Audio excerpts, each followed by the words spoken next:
All right. Well, we have our trick or treat is trick or treat and annual chili cook off. So that's really more about it for me than the trunk or treat. Okay. Let's see. Before we begin, let's go ahead with our normal. How's everyone doing? Does anyone have any questions about last week or this week or the final exam, the final project, or I did the exercises this week already, yeah. and number 5 just like kicked my butt. I spent a ton of time on it and just gave up. So I don't know if we can go. Is that the one that has the nulls? Ask for the return of the nulls. Yes. Yeah, that I'll let me pause the screen share, and I'll go get you guys the answer to that one, because that's a so remember I said at the beginning of the year that all the answers are in the back of the book. That wasn't 100% of the truth, because like a year or two ago, someone decided to start writing their own questions and put them in there.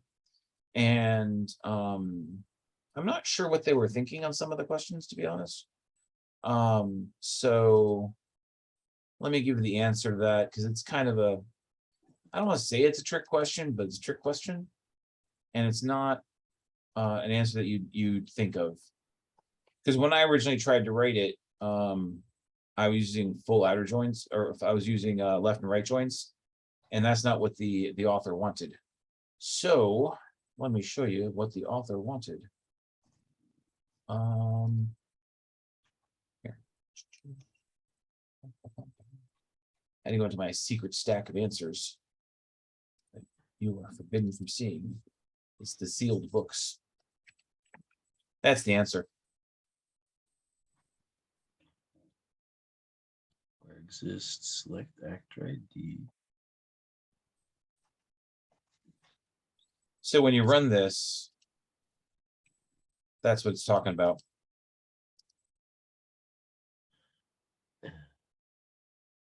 So thanks for reminding me, and I'll just be giving everyone credit for question 5. Yeah, like that one, like I didn't even know where to start on that. I mean, I kind of was going along that lens, but I definitely didn't do where exists and then and exists again. Yeah. Huh. Yeah, it's a weird question, and I get where he was coming from, but this is code that is just should never be written. I don't feel quite as bad for not getting it then. No, you shouldn't. This was a unusual question, and should they ever give me the power to change the quizzes, this question is one of the ones that will go away and be never seen again. But yeah, that's the answer to that question.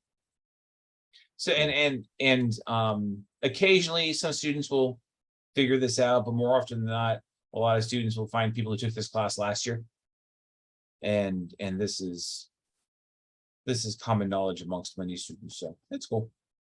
So do you have time to like walk me through what it's even doing? Because this one was just so confusing. Yeah, so what this is doing, it's saying select film actor and film ID. Okay, where film actor here, where the actor ID Monroe exists. That just means it's just there. So where is the actor last name equal Monroe? Okay, and here it's and exists where the rating is PG. So what this is doing is when you run this, all these are where the actor was Monroe and the film was PG, right? But when you go down here, this is telling you there are films that aren't PG and there are films that aren't Monroe. Oh. Yeah. Is that useful to know? No, not at all. No. Okay. No, it's not. It's a parlor trick, and it's not even a good parlor trick. It's like pick a card and they see where you shuffled their 2 of spades into.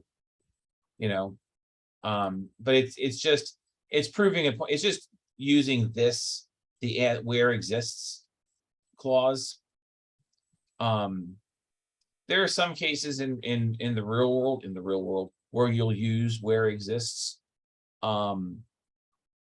Like if you just want to see like where like let's say, well, let's look at, Sakilla. Let's say we wanted to see where people are over the age of 18. We don't care how old they are. We just want to get a count on how many people are over the age of 18.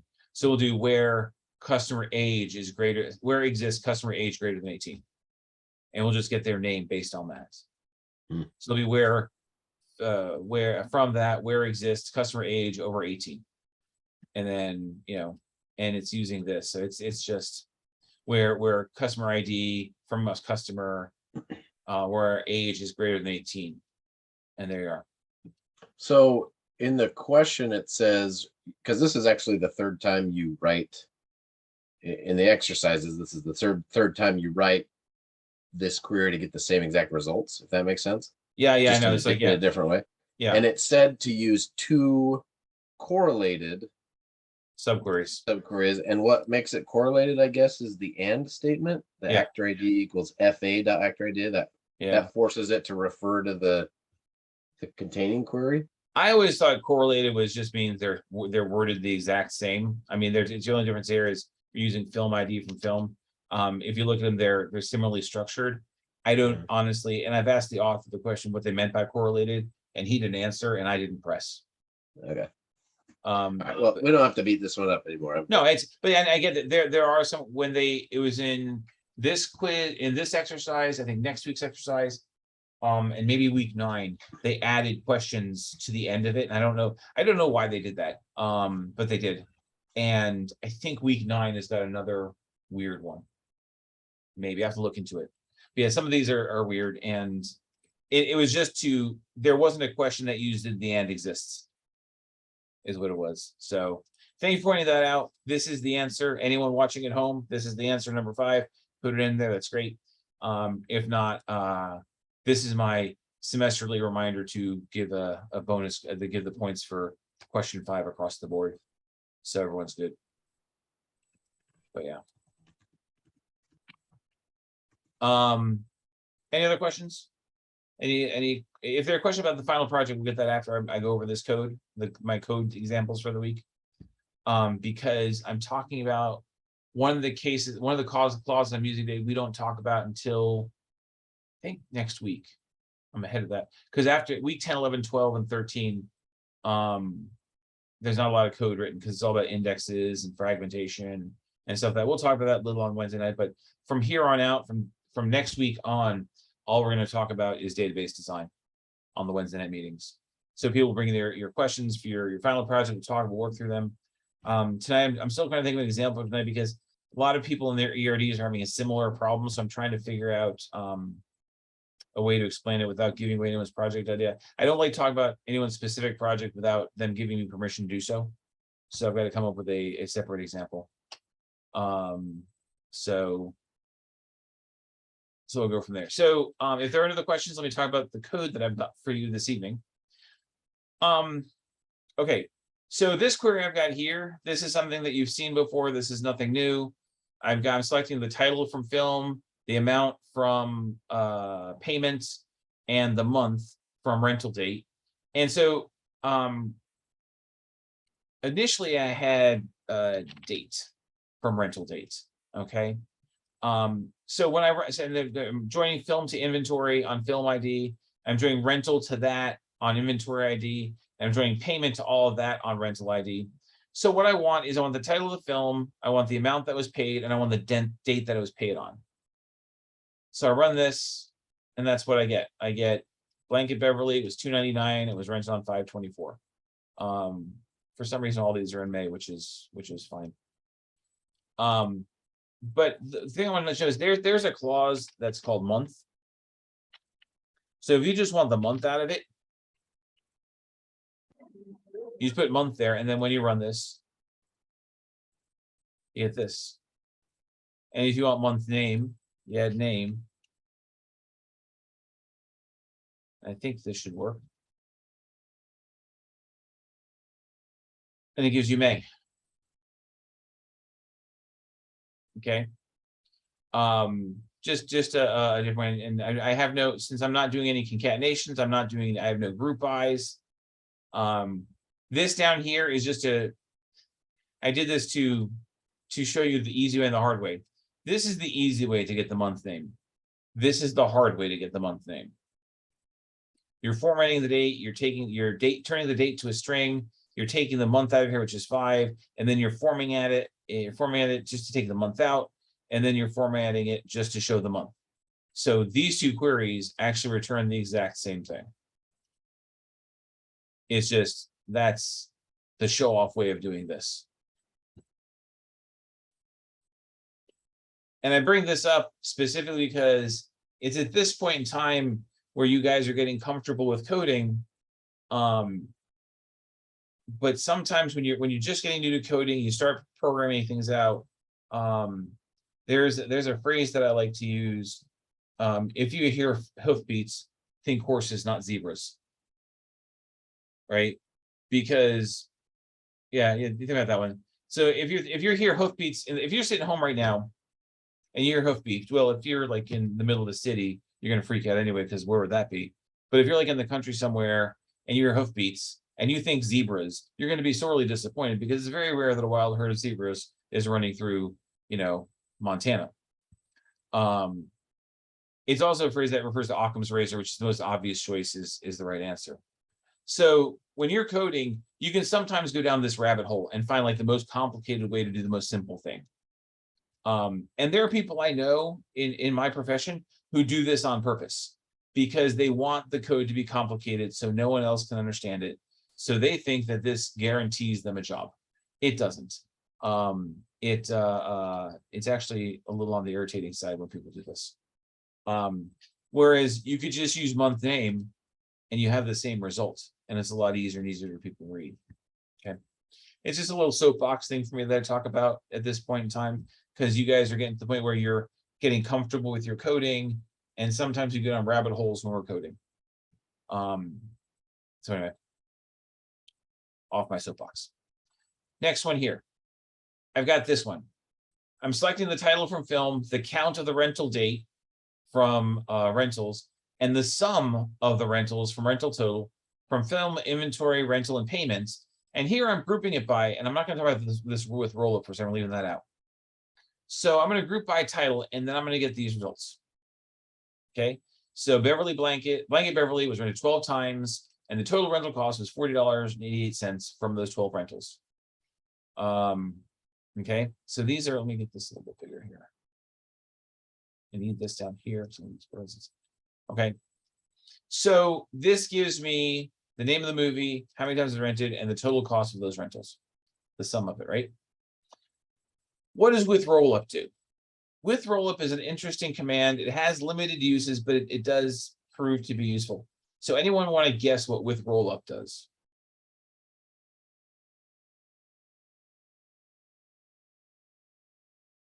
Okay, let me run it for you and show you. So here's my same thing. It is the rollup. Yeah, what does rollup do? It's kind of a total or subtotal. Yep. What it does. Right here. So it totals up the columns. So here the total rental count is 16,044, and the total rental total is $67,406.56. So what with rollup does, it gives you the sum of whatever columns are being aggregated. But we're going to find out that sometimes the rollup lies in a second. So here, let's say I want to limit it to where the sum is 250. So I'm going to uncomment this, and I've got my where clause that we're all familiar with. So I'm doing where sum p amount is greater than 250, group by title with rollup. Let's run this, and we have an error. And we have invalid use of a group function. That's because in an aggregate query, where doesn't work. We have to use something called having, because where doesn't recognize aggregate columns. So where is confused by this statement because it doesn't know what aggregate means. Having, however, totally does. Having understands what aggregates are. So we'll look and see an aggregate column and get that total. So let's take a quick look at this again, because these columns, let me get rid of this here though. These are the same query. So let me run this. And I want you to be aware of these numbers on the bottom here. So 16, copy this out here, copy. Let me put these up here. Okay. So my total for rental count with this query is 1644, and the total for summer rental is this. If I run this, I'll get the same thing. Except now I'm going by date instead of title. Okay. And I've got everything. And that's my totals. And that makes sense because I'm doing the same amount of rows, right? But I'm using the same, scope of data, all of it, so the numbers are the same. If I run this and add the having query to it, so I had 42 rows returned here. So I run this, I have 14 rows returned. I'm only taking where the sum is greater than 2,500, but my rollup is still the same. But it can't be because I'm missing a bunch of days that were here before. I don't have 83, 84. I don't have the days that were here before. So the problem with rollup as it's used in MySQL is that it totals everything up, whether it's there or not. So this is the total from that query, unadulterated, no having, no nothing. That's just what it is. So in MySQL, in Oracle and in Microsoft SQL Server, it works differently. It's just not as, that's what I'm looking for, sophisticated in MySQL. All right. Now, this, I believe, is the concept we're going to talk about next week. And case statements, when you write them, are a lot of fun. So we talk a lot about. I have a question. Yeah. I have a question regarding to the where and the group by. I ran into a problem the other day where I wanted to filter something out using where before using the group by. Is there any workaround where I can use in that way? What are you trying to do the where clause on? Like I have cities that I want to like filter out. I leave it out of my data set before I group it by, but I didn't know how to do it. Am I making any sense? Like, I mean, I Yeah. wanted to take some cities out and then do the grouping. So here, remember when I tried to do the where sum didn't work because it's an aggregate column? Here I did where F title is like A. That worked. So if you're trying to do a where clause in an aggregate statement that's using a non-aggregate column, the where clause will work just fine. It's when it's an aggregate. You cannot use this with this. You cannot use it with this. You can only use it with this. So if you want to, if you want to do a city where a city equals whatever, that'll work just fine. Okay, good. All right. Case statements. A lot of things we've been talking about lately is how do we massage the data to make it look like the way we want to look, right? Sometimes we don't want to give sometimes we don't want to give all the information because we don't want the people to see it. We want them to see what we want them to see. We want it to look like a way that they're going to understand it. We can't give people raw data and expect them to understand it, right? So when we are creating a query that returns a result, we want that result to make sense to people. So we can use something called a case statement. So what a case statement does, it's kind of like an if-then statement. So here we do select title and rating from film, right? And then we're going to say when rating equals R, we're going to say return the words not kids. When rating is in G, PG, and PG-13, return kids. Else no one. So what this is meaning is when it looks at the rating, so when it gets to this part here, right? It's going to say, okay, what's in the rating table? Okay, it's R. They don't want us to show R. They want us to show not kids. Okay, we'll show not kids. When it's in here, we don't want to show this. We want to show this instead. And then If there's nothing else that doesn't, if there's something that doesn't match that at all, we're going to put the words no one. And then we're going to have an end. So a case statement has to end with an end statement. And after the end is what you put, you want the column to be called. Okay. So when I run this, this is what I get. Academy Dinosaur is PG, that's for kids. Matt A. Stolfinger is G, it's for kids. NC-17 is for no one. So, and the reason why we do this is we would take out this, right? So then this is what it would look like. I gotta put the comma there. Comma's got to be there because of the case statement. So I run it now. This is what we want to show to people. We don't want them to see the actual rating.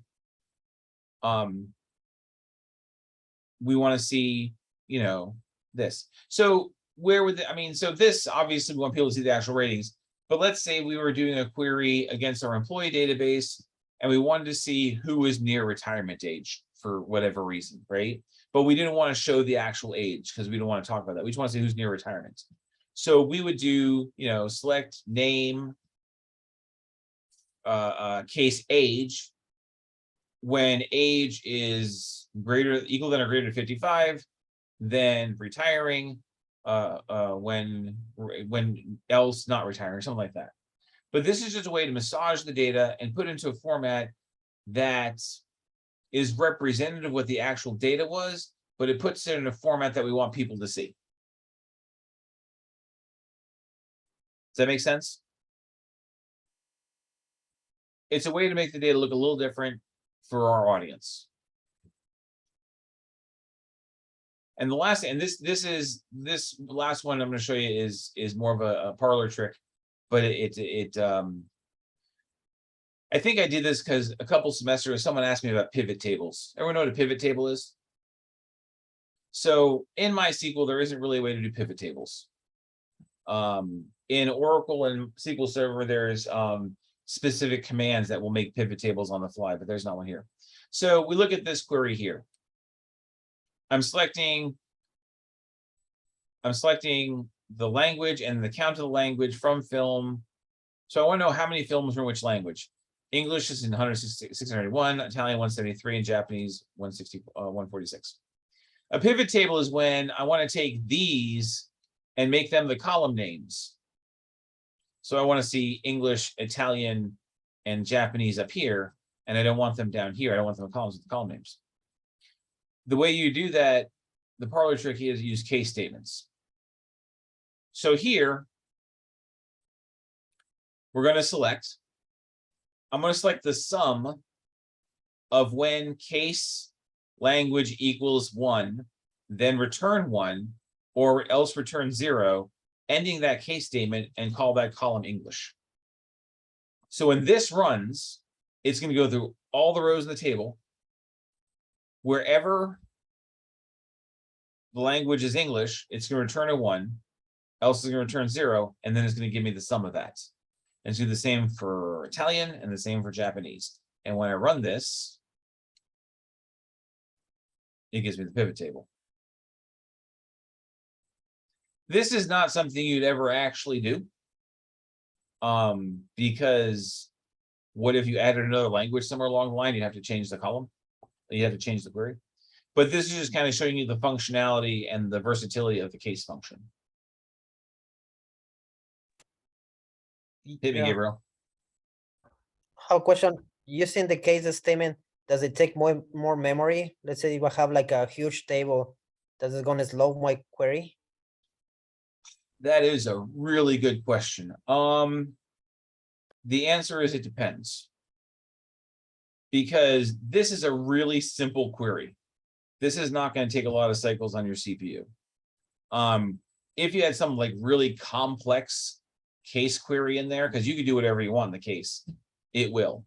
But generally speaking, it should not, as long as you keep your case queries simple.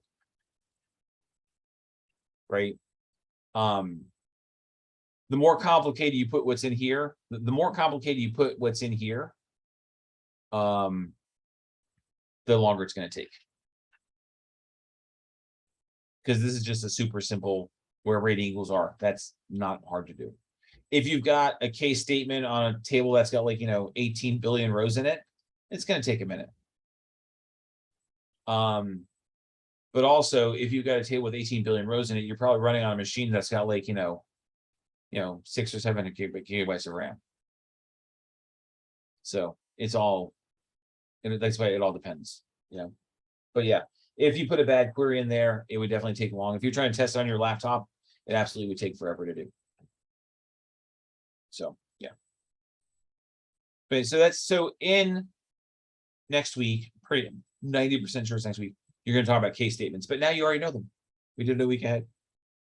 And I think this is in next week as well. I'm not sure if this was talked about yet or not. But yeah, just so highlight, just to sum up, if you're using an aggregate, if you're using aggregates and you're trying to limit what you see, the where statement can be used on anything that's not an aggregate, and having is used by anything that is an aggregate. Where happens before group, having happens after group. And then case statements are a way to make the data look, the case statements are a way to make the data appear a certain way to people when you don't want them to see what the data actually says. And it's not to hide stuff from them, it's to make it so they understand better, make it clearer for them to understand. All right, everyone good with that? Good. All right, any questions on the code? Because if not, we're going to jump into designing a database. All right, and create a new model. So this is a diagram. So this is going to be similar to, we've talked about this 2 weeks ago into the databases. So what I want to do is I want to create a database based on, okay. So in my first professional career, I was a drama teacher. I taught theater in the high schools and I did shows. And I want to create a database that tracks the shows that I've done and the students that have been in the show when the show is done. Okay. So I'm going to create my first table, and my first table is going to be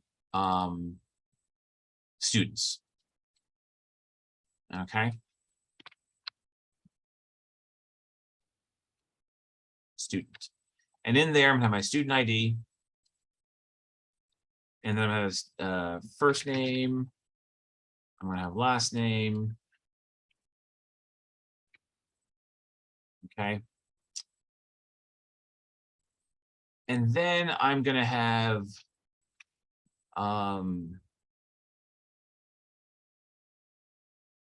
right. Okay, that's good. Okay.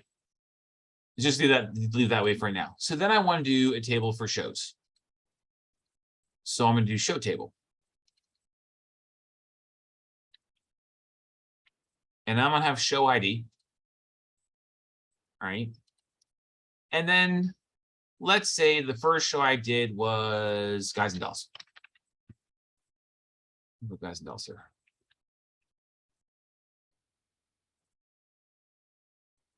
And then let's say I did Into the Woods.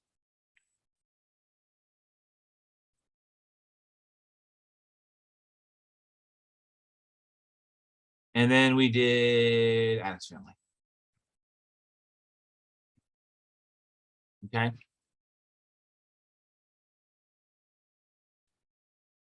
And then I want to keep track of what student did what show. So I make a many-to-many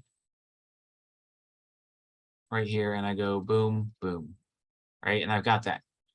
So what's wrong with what I just did?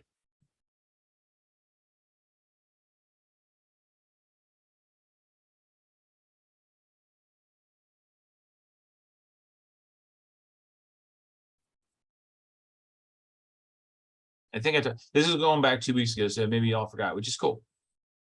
So what's the problem with having each show as an actual column in the table? What happens next year? If I have if I add a new show, let's say this was just this year. Next year, I got 3 more shows. What do I have to do next year to this table? Add another column. Right. And the cardinal rule of databases, we do not want to change the schema of the table unless it's absolutely avoidable. Right? Because this becomes way too granular. I don't want a column for this. So what I'm going to do here instead, I'm going to delete that. I'm actually delete all these. And I'm just going to put show name. And I'm going to put year. Okay. And by doing this, if I have another show, I'm just adding another row in the table. I'm not adding a new column. I never want to design my tables where every once in a while I have to add new columns. Sometimes, and like we said before, sometimes it is unavoidable. Right. So let's say I'm designing, like I said before, let's say I'm designing this table back in, when I started teaching in 1997, and I had here address, and then I had and here I had phone number, home phone number, right? So that's great. It's 1997. This is working great for me. It's 1998. This is working okay for me. It's 1999. There's this new thing called email that all the students seem to be having. I have to change my schema at this point in time. I have to add a new column because something has changed to the point where no one foresaw it, and I have to add it. So here, I go down here and I add a new column, email, in 1999.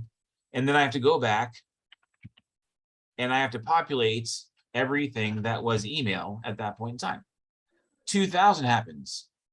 Kids now have cell phones. They have a home phone. That's not something I anticipated. I have to make a change to the schema.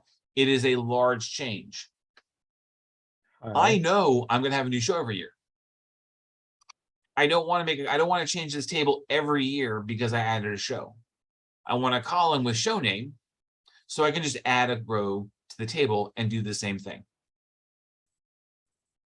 So is this kind of what you were referring to? You gave me some feedback about my ERD, or whatever it's called.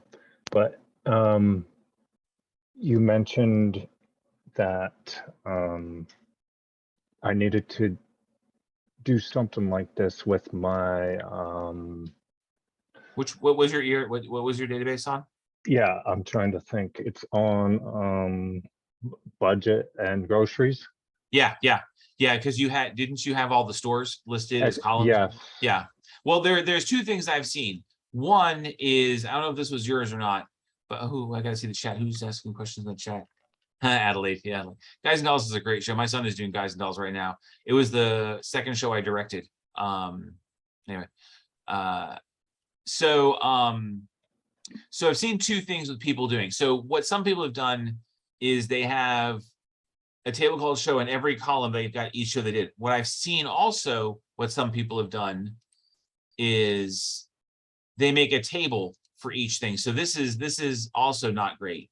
So I'd have a table called Guys and Dolls.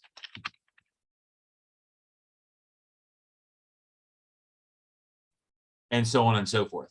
So instead of that, I would have a table for each show, which is actually kind of worse than doing the columns in each. Having a table. So every time I add a new show, I have to add a new table. And that becomes you can't support that. Because all of a sudden now, after 3 years of teaching, you've added 20 tables to do this. So we don't want that. So I think I don't know if it was yours, Jason, but someone was doing something with shopping, and they had a Walmart table, and Walmart has item, and a Publix table, and a Publix has item, and Wegner's, and Wegner has items, and Smith has items, you know? We don't want that. We want a table for stores and a table for items, then we can join them over. Now, this one's a little interesting as we do this. I'm surprised I've never done this before. So I have show, and I've got students. So I know the show ID, the show name, the year, right? And here I've got who the student was in the show, but I don't know what role the student was in the show. So what I'm going to do here, I'm going to change this table a little bit. I'm going to change this to student has role.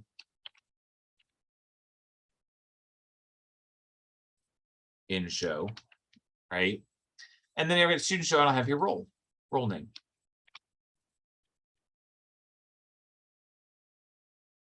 Okay. And they'll let me know that the student was in that show and the student had a role in that show and what that role was. Now, normally we would say maybe you want a separate table just for the roles, but this one, in this case, we're just let the people type in the name of the role because there are a billion shows out there, which means there's 7 billion different roles the person can be, so they can just type it in, right? So there's that, and we can go from here. We like, hey, so what else? So doing this, what else do we need to know about? What other tables can we add to this? Anyone who's like, this might be like very niche. People might not understand, but we might want to do like the author of the show. So we want to do the show author, or who directed the show. So we'll have let's make a table called, I'm gonna do this. Let's do a table called tech job. So this would be like costume designer, set designer, running crew, things like that, right? And then we'll do that. We'll have job ID and then job name.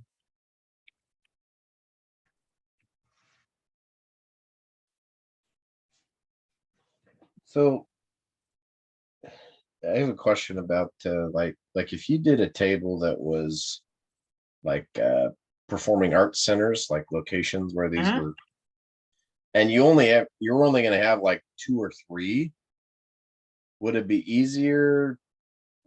Would you want to make a table out of that, or would you just want to make a column in the show and have a drop down where you can only select one of the 3 options? Is that just like a designer choice, or is there a better option? So that's an interesting question. So, you know, if you're going to do like, let's say you're a teacher at a school and you perform at one of 3 different places. So you have different venues. So let's play that out. So let's get a venue table, right? Let's see how this would work out. So we got a venue table. Venue table, right? And let's spell it right. And then venue ID and venue name.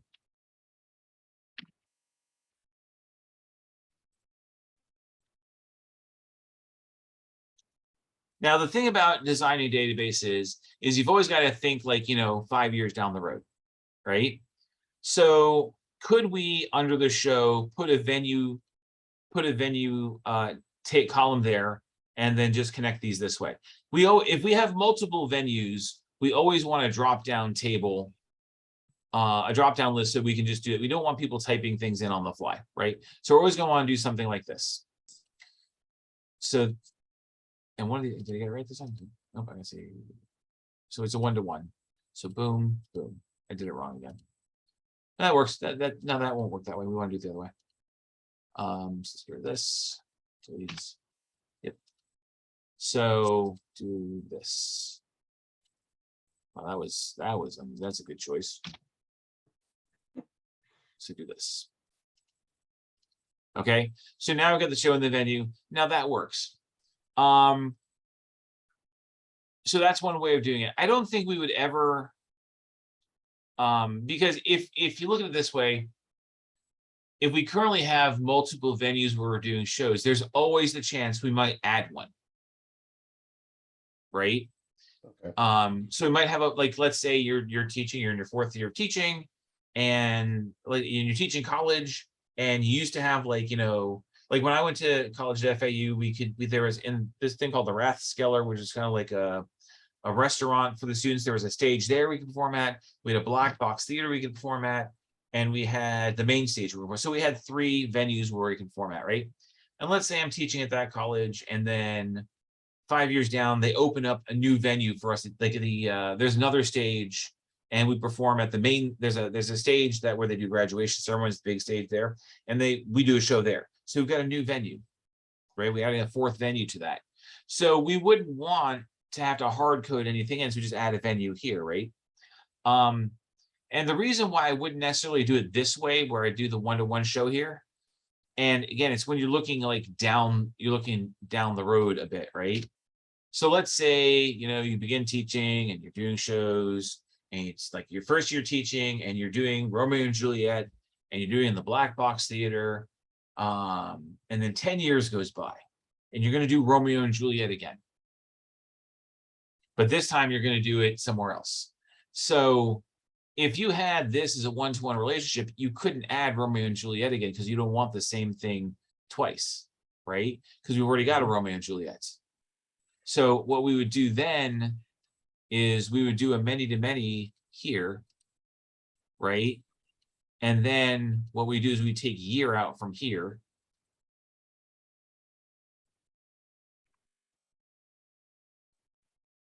And then put year here. Oh.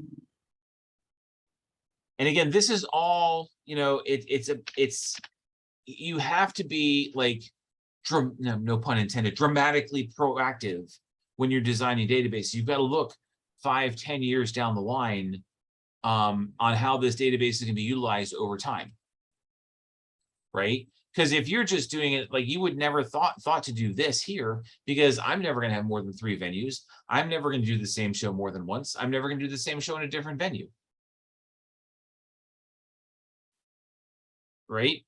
So we wouldn't do it this way. And this seems overcomplicated for a small database, but also, if you're the other way I think about it a lot is if you're sitting down to design a database that's specific to you, right? To what you're doing, it's very, very unlikely that you're the only person in this situation. And so chat is here.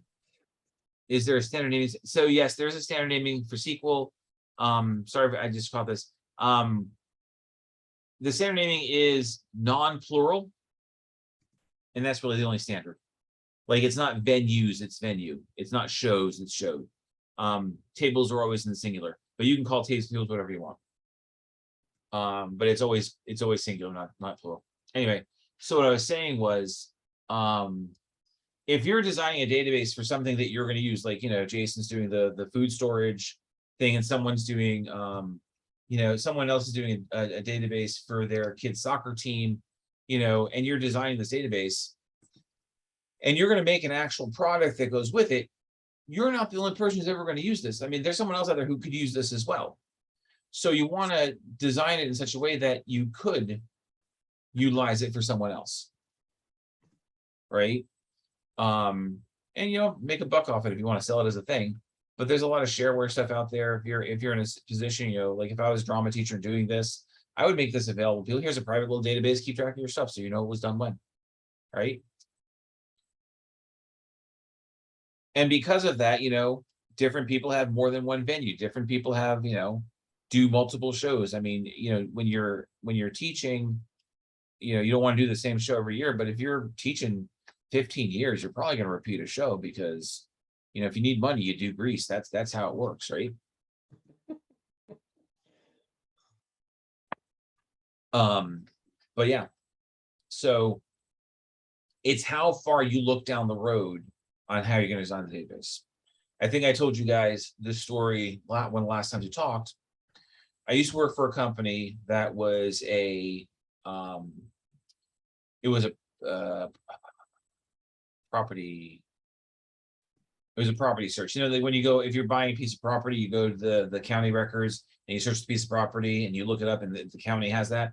So the company I worked for took all that information from all over the country and did it in one location. So no matter where you were, you could look up a piece of property anywhere in the country from them. And it was brilliant and it was wonderful. And they charged people for it. So we had all these databases with all the counties from all across the world, all across the country. And we had one table where we recorded every search that someone did. Okay. Wow. And when they designed this table back when they started the company, they had an ID column, and that ID column was int. And like we talked about last time, int goes up to 2.6 million rows or something like that. That's where int stops. And when they designed the table, they never thought in their wildest dreams that they would ever exceed 2 million rows in that table. 10 years later, they were at 2.1 million rows. And they were looking at that running out of IDs in 3 months if it wasn't fixed. All right. So this was honestly short-sightedness, and the database designer, who actually was still working there at the time, when this came up, and he and I had a conversation about this. And that's why I never thought we'd get this big. Well, you did. In order to make the change, so we went, and so let's say the student table here, right? We had to change int to big int. And I think I told you guys, we started 9 p.m. on Friday night. We had to take the entire application down. So we weren't making money. And it took 23 hours to convert that column from int to big int. Was that processing time? Yeah, because what was happening is each row was growing, and it was causing the database to grow. Yeah. Because that row was doubling in size. It was going from an 8-bit row to a 16-bit row. And so the size of the table actually doubled over that time. And when you do this, it has to go row by agonizing row, or R-bar, and increase the size of each one. And we had increased the size of the drive that the database was on, but we couldn't increase the size of the table itself. So that had to happen. And there's a lot of I talk about you guys with extents and pages and extents and all that stuff. It was growing and growing and growing and growing and growing over that time. That's why it took so long. So that's why when we design databases, we want to look at this and go,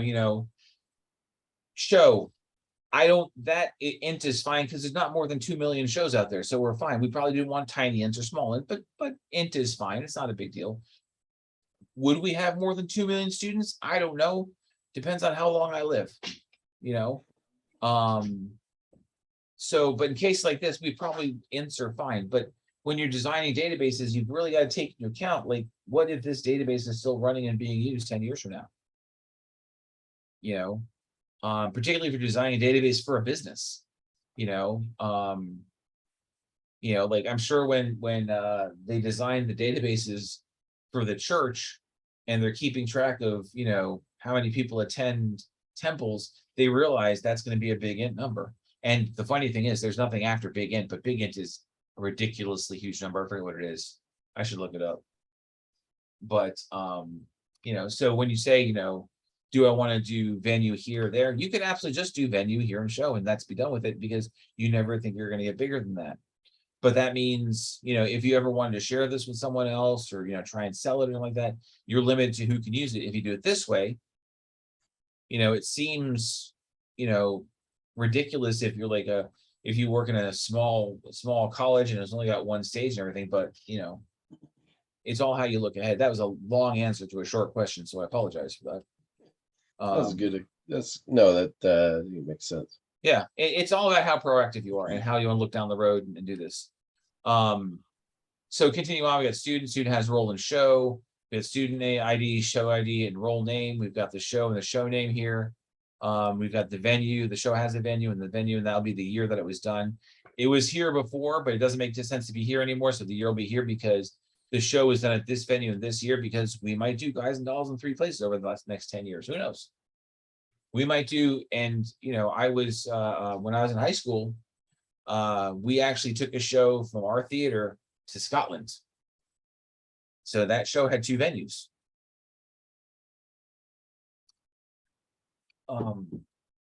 So let's see. Student. So I need a publisher and a publisher table.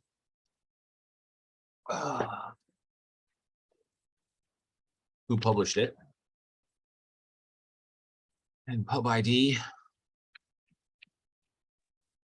And then pub name. I ran into a problem the other day and I need help. Sure, what's with it? What was the So I did my ER diagram yeah, and then I forward engineer Yeah. and I was populating the data. And then I realized I have a foreign key wrong. So I wanted to go back and fix just the relationship between the tables. Is Mhm. there any way that I can do that without dropping the table or dropping the database? yeah, you can just drop the foreign key. Can just you have- show me how to do it? I can, so let me go here, back over to here. Yep.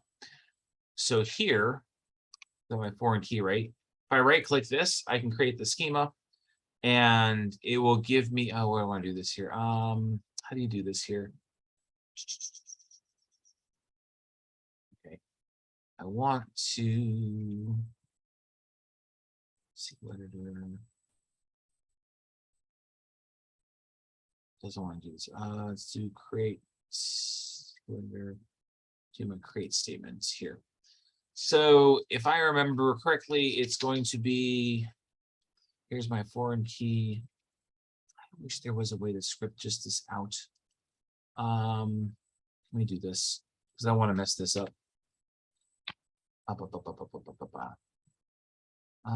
Persons, here we are.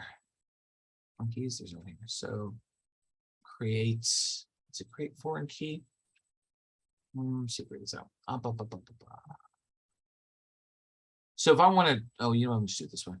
Go back to here. Yeah, I'm gonna go tools. Board engineer. Next.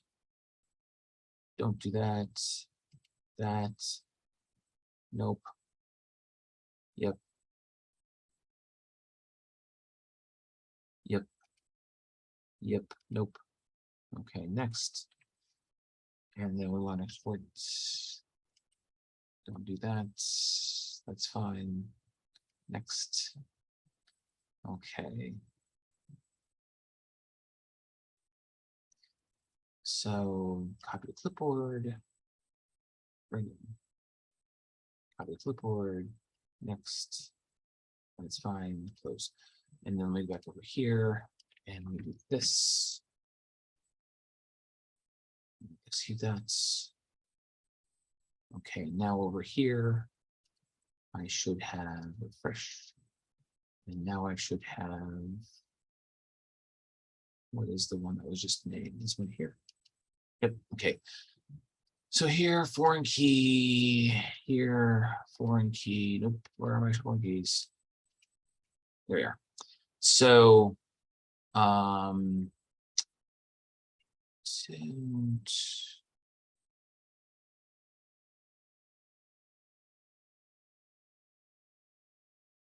here's the creation of the foreign key. And now we're going to test my knowledge if I remember how to do this. So what I can do is I can do drop foreign key.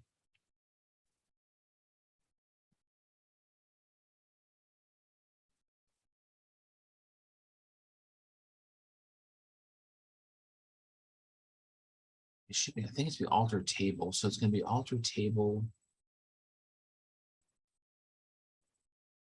Let's see, do I embarrass myself and not remember how to do this? It's been a long time.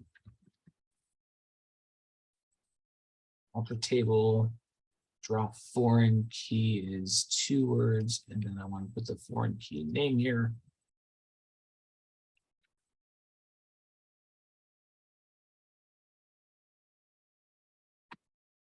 Okay. And then I would do alter table. Create foreign key.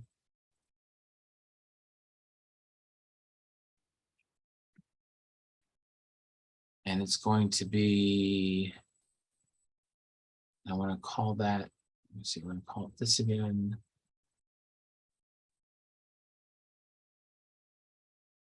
Okay. Or maybe it's create, maybe it's constraints. It's gonna work. Yep, okay, I dropped it, so I did that, I refresh this.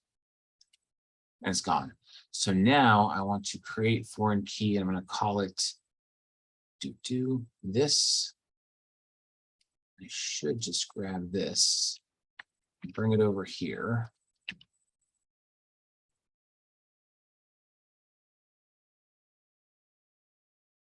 That doesn't work. Constraints.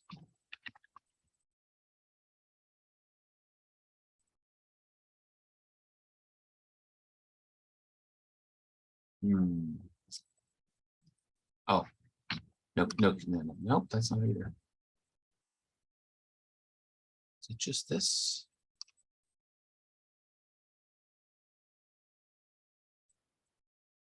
Okay, so that you have to drop it and create. I might have to find you the correct syntax for creating it, but that's what you would do. You would just drop it and create it. I just have to get you the right syntax for creating it.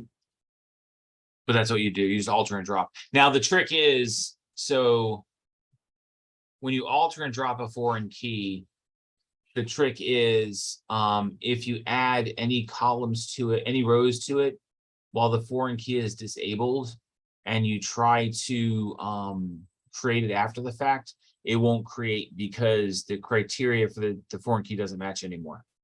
So, but if you're doing it on empty tables, you should be fine. But yeah, you just drop and recreate it.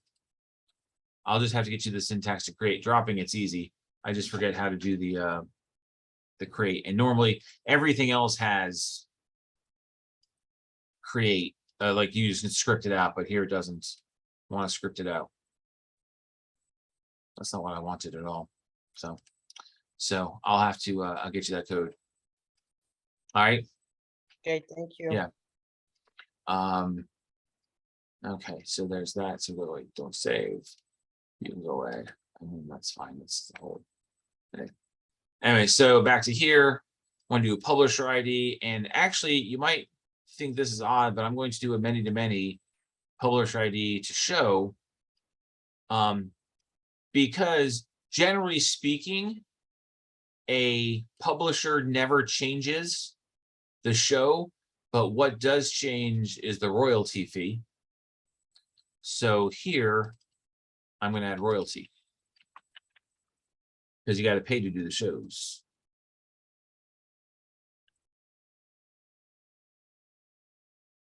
So that would go there. So whereas it's very, very rare for a publisher of a show to change, the royalty fee does change quite a bit. So that's how we would keep track of that. That this would also be planning ahead in case we ever did the same show again. So publisher, and then we had this one, tech job. So what we would need to do here is we would actually have to, we would do a many-to-many for tech job and students. And then we would have to join this as well. So we've got student has tech job and show, and there's that. And then we would, let's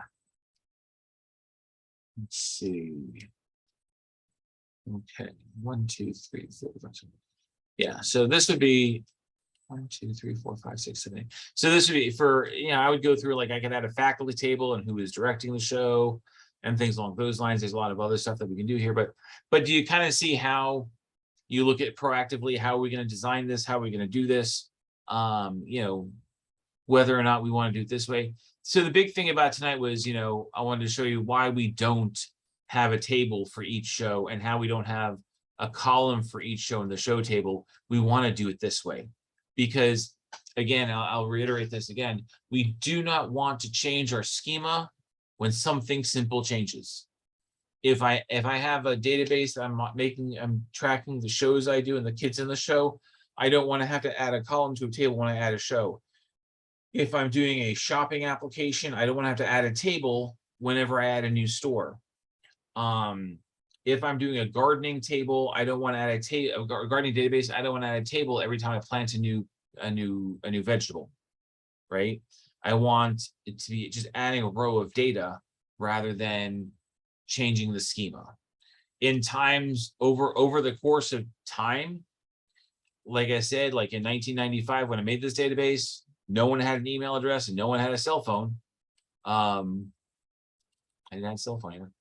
But yeah, no one had emails, no one had a cell phone. And over the course of time, I had to make these changes because these were significant changes that could not be foretold and required a schema change. All right. I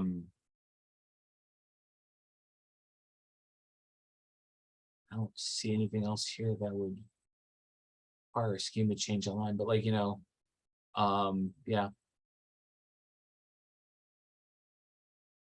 So does everyone follow this? Make sense? Yep. Okay, yeah. We got here. Are you available Friday after 3 p.m. PST? Your feedback on my ear. Do you have several things to mention? Yes. Yes, I'm a Friday. Fridays are usually weird for me. Mondays are generally better. Let me ping Timothy, just send me an email and we'll arrange a time. Yeah, 3 p.m. PST is 6 o'clock my time, and my wife will kill me if I do anything on Friday night after my quitting time here at 5 o'clock. So Monday through Thursday is better. So just let me know what works better for you, Tim. Okay.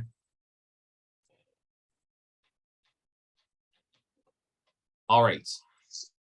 We are at 10:35. So if there are no questions, I will convert this video and take all this wonderful stuff. What I'll do this time around is I'll take this, I'll forward engineer this and put this code in the announcement as well. And so you guys can play with it. And Gabriel, I will get you the how to create a constraint. And if I can, I'll put it in the announcement for tomorrow. If not, I will put it in a general announcement sometime this week. All right. Okay, thank you. Thank you very much, Don. No problem. Okay, guys. Thank you so much. Bye. You guys have a great week. Thank You you. too. Bye. Bye-bye.